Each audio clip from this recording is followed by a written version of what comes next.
Hello and welcome to today's Maimonides Mitzvah Moment. We've got 4 mitzvahs for you today. First mitzvah of the day, that the Torah tells us that we are prohibited from being cruel in word or deed, specifically to widows and orphans.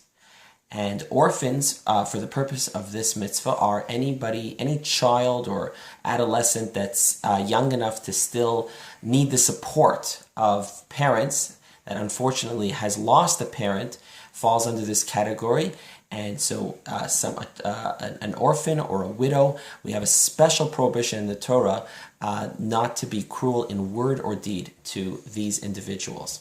The next mitzvah is a very important one, the mitzvah that prohibits us from speaking words of gossip. Important to point out that even if you don't say anything negative about your fellow, any type of useless information where you're just chatting to Mr. A about Mr. B is prohibited by this mitzvah. And of course, if it's something negative, then that's lashon hara, which is the second and more severe type of speech, which is prohibited by this mitzvah.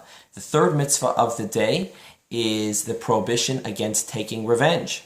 The example that the Rambam brings is if you knock on your neighbor's door, ask him for a favor, can I borrow a tool? He refuses to give you the tool. Next day he comes back, knocks on your door, asks you for a tool, and you refuse to do him a favor. It's payback time now, right? You're behaving to him the way he behaved to you. That is nekama, revenge, and we are prohibited by the Torah to take action like that, or to pay back with nekama.